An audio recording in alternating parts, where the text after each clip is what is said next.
In an ever-evolving digital landscape, for your business to thrive, you must adapt or die. Welcome to Marketing in the Age of AI, the podcast helping you harness the power of AI and marketing tools to revitalize and grow your business. And now here's your host, marketing expert and author of Authentic Marketing in the Age of AI, Emmanuel Rose.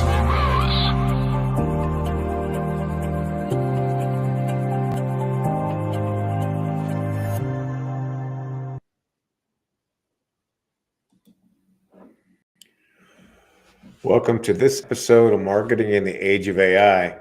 Today, we are going to dig into data and what is data, what is useful data, and how the AI tools that exist may help us make better business decisions, and how maybe we don't even need an AI tool to do it. So we're going to ask Kevin Hanegan, who is a senior leader that transforms, innovates, and continuously improves organizations to make them the best they can be. His passion is the intersection of business, tech, learning, and psychology.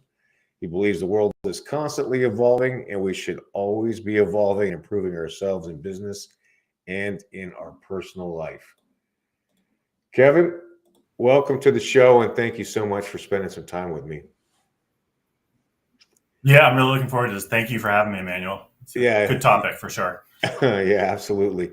So you have an interesting educational background where you have a computer science and organizational focused, which is a little unusual for comp sci guys. It means you either are interested in emotional intelligence or you have some emotional intelligence. Yeah, I mean, hopefully both. But yeah, I started out as a techie, but I realized there's so much more than technology. Everyone needs to think differently and use data. So I started going more into the organizational side, adult learning, stuff like that. And it was this sweet spot. Like you said, it's a niche. There's not many people that have the full spectrum, but it gives you that whole diverse perspective, right? Because I can look at things from different lenses. Yeah, I love it. Well, let's start at the fundamental here. And let's just say, what is business data that helps us make sense of our business? Yep. So I think first thing, when we say data, anyone who's listening, if they kind of cringe and be like, time out, not for me, wrong podcast, move on. That's the problem, right? Is people have this, because you grew up in math class and data is numbers, and then it's like algebra, and then it's statistics. And they think it translates into business where you have to be a data scientist, you have to be a hardcore analyst. Data, just reframe it in your head. Data is information. Data is evidence. Data can be someone telling you a story, like a customer sharing feedback on a social media post. That's data. There's components that are quantitative, but the quantitative just tells you historically what happened. The qualitative is really what you want for marketing and to drive your business, because you understand what they're thinking about, why they're thinking, you understand their sentiment. So to me, business data is everything. It's the numbers, but it's the sentiment. It's the non-structured data. It's anything that you hear. I mean, I did a strategic leader training course a couple of weeks ago, and I was teaching a SWOT, and everyone was kind of like going through it excited. And I was like, okay, I played a trick on you. You just analyzed data. And they're looking around like, but there was no numbers. I'm like, I know, but how did you come up with the strengths? You're like, well, I surveyed, I looked at that. That's information. So I think that's the first thing we have to get over is everyone deals with data today, and it's not just numbers. I love that. And so you described a situation where you're having conversation with people. Is there a way that we can use Claude or ChatGPT to do similar activity with, say, our LinkedIn feed? Absolutely. I mean, that's the thing is I'm not a marketer by trade. I know my business, but I don't, and I know how to be empathetic, and I know how to do design thinking, but sometimes I don't have access to those populations. So one of the best use cases I found with those generative solutions is I don't have it create content for me. I create the content, and then I ask it, what am I missing? What different perspectives? So I could almost simulate, like I could say to Claude, I want to run a campaign to increase engagement. Well, okay, but it's going to then come back to me if I prompt it in a way that says, ask me, challenge me. It could say, well, what does engagement mean to this audience? Are there behaviors you're trying to encourage? Those are things I'm not thinking of because I'm not natively a marketer. So I use it to play not devil's advocate, but to augment my thinking and say, what am I missing? Or if I create a marketing campaign, I could say, here's my campaign, here's my audience. What assumptions am I making here? What am I missing?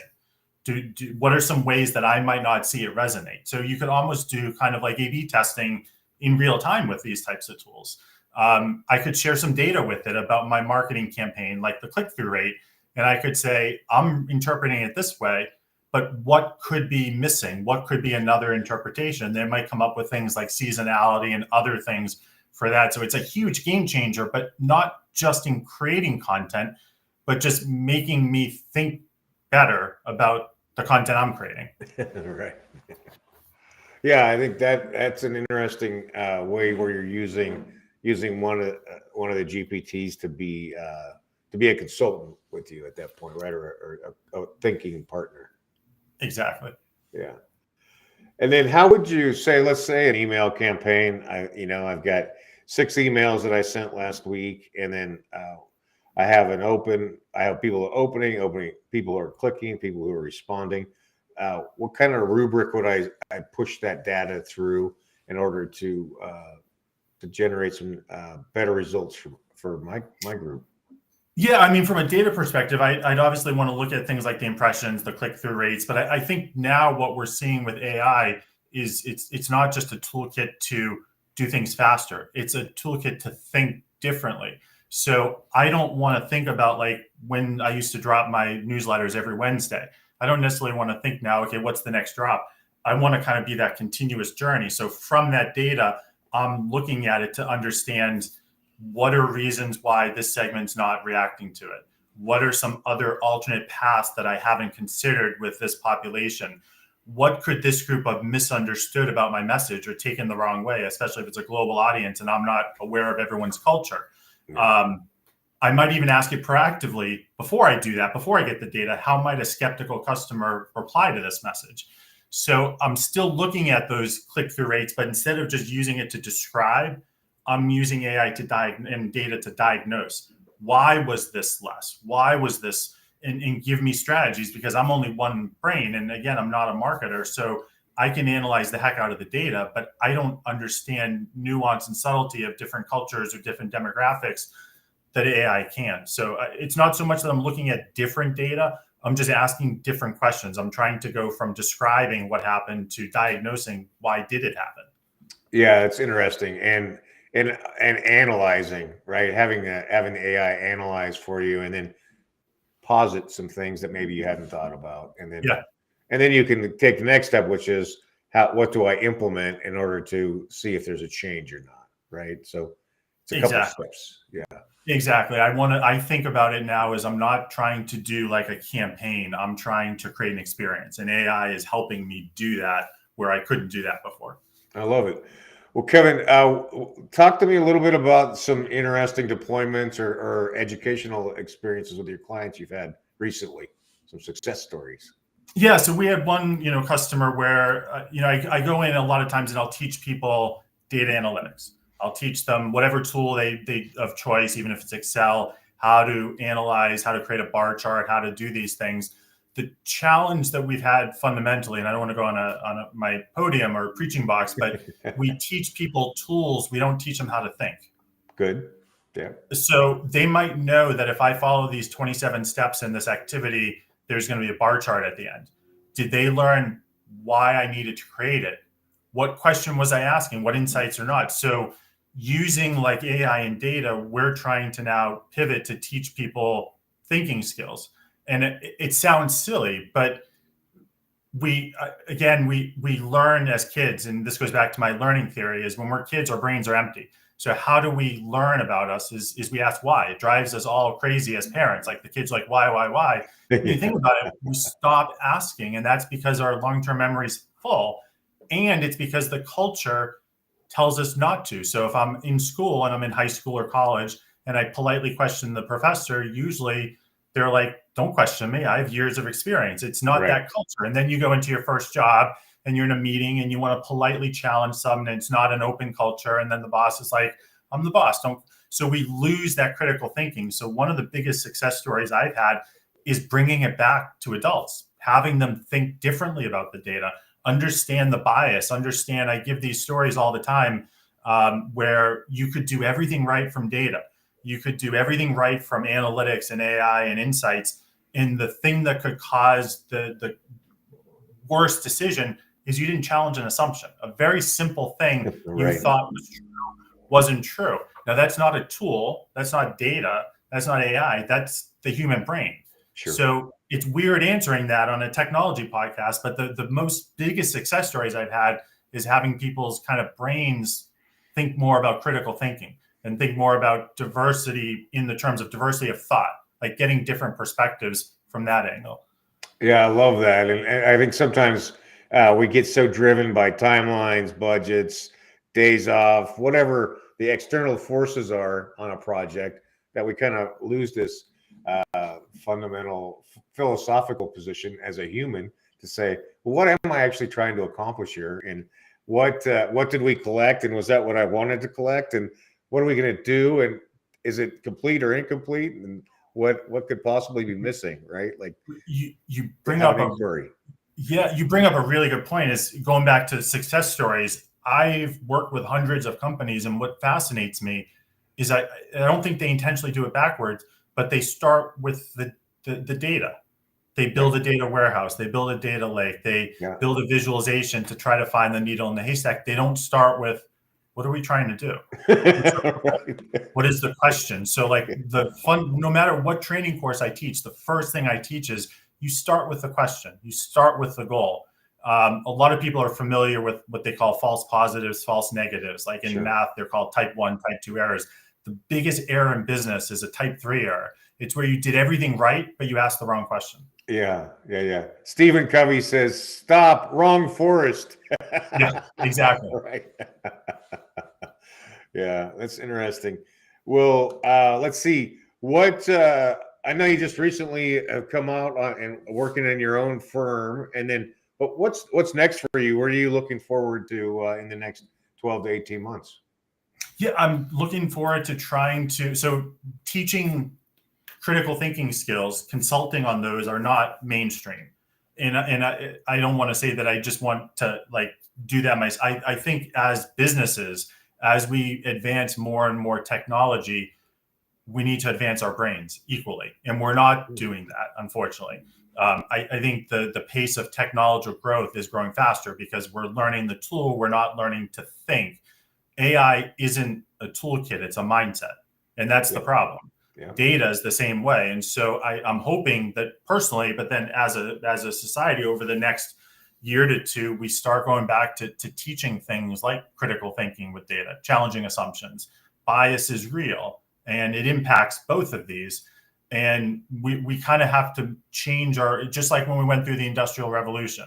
We went through the printing press, right? We used to write everything down by hand, and then we had printing press so we could scale. We could do things different than the scientific revolution. The Industrial Revolution automated things. With data and AI, it's not taking our jobs away. It's giving us a chance to think higher and more strategically.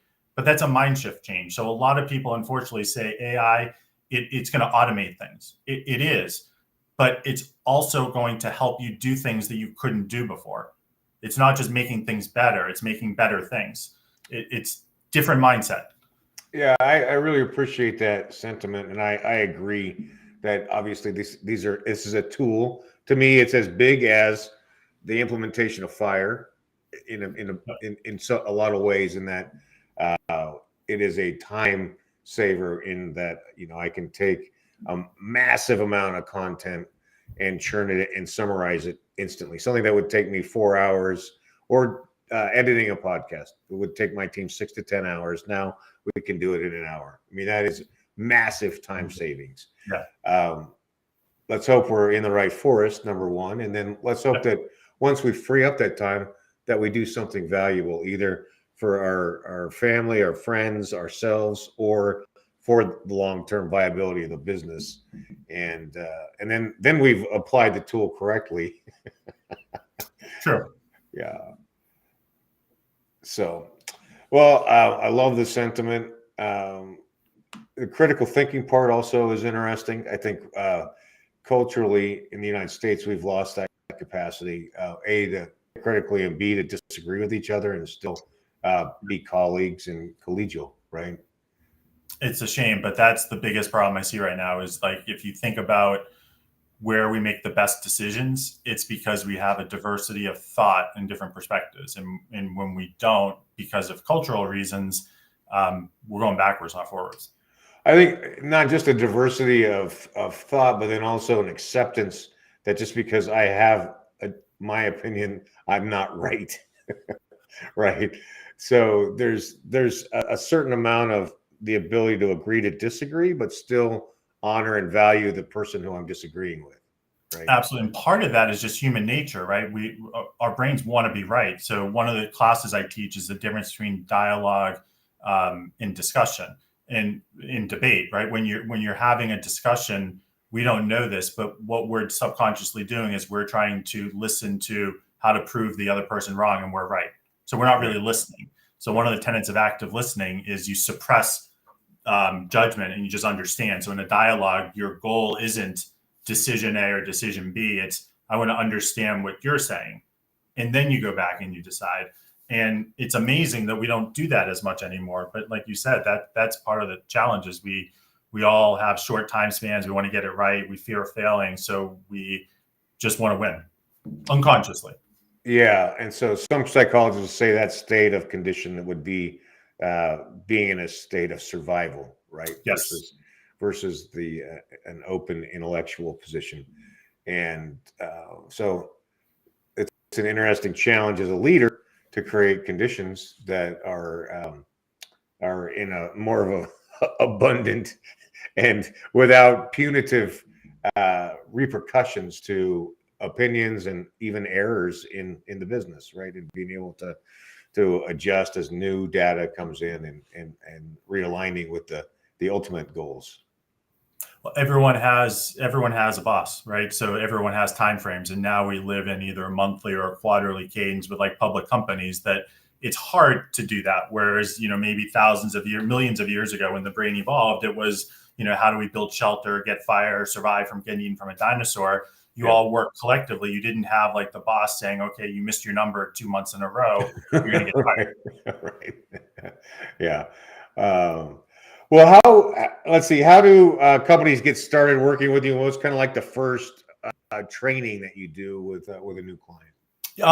It's personalized based off what they want, but a lot of times the training I'll start with is kind of like demystifying data and AI and trying to teach them that it's a mindset. It's not a toolkit. So I talk about how data could just not be numbers, right? It's information, it's evidence. And our goal is to add context to it. So I use a lot of from knowledge management, there's something called the data, information, knowledge, wisdom hierarchy. And I kind of educate them that data, like the number 12 or a story where someone said bad experience, by itself, it can mean anything. So what do you do to make it more valuable? How do you add the context? How do you aggregate it? How do you understand what assumptions are made to get to ultimately wisdom, which is you've come up with the why, you've tested it, you validate it, and you now move forward with a strategy, but having the culture that you can iterate over time still in a safe place. Like we're not talking about analysis paralysis because everyone would lose their jobs because you're not doing anything, but there's a speed component that we educate on that. And then we can go down paths around data, critical thinking skills, tools like AI and so forth. But it really depends where they are at a maturity level.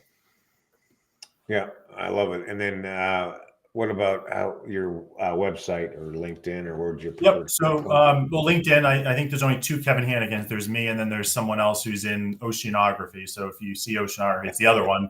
And then my website's turningdataintowisdom.com. And there you can go and there's free articles, free videos, free webinars. And then there's a paid for where you can get a few more like tools and learning pathways. And you can contact me if you want customized bespoke offerings for your organization, but individuals can go on there and start learning instantly. That's great. Well, Kevin, I appreciate that there's resources for people to get started with, and then opportunity to work more deeply with you if that matches what their goals are. Absolutely. Well, I really appreciate your time, and thanks for the conversation. I'd love to dig into psychology and philosophy myself, so I enjoyed it greatly. I hope that it was valuable for you too. Absolutely. Well, thank you for having me, and thank you for everyone listening. All right. Well, we'll talk to you again soon, and hang out for me for a second while I wrap this up. Yep. Thanks. Well, it's a good reminder that as leaders, we need to create a space for critical thinking and for opening dialogue in terms of questioning each other and working to come to an agreement from a number of perspectives, and then keep track of what happens so that we can make good decisions in the after action report. Hope you enjoyed my time with Kevin Hanegan. I sure did. And I look forward to the next episode, and I hope you have a great week.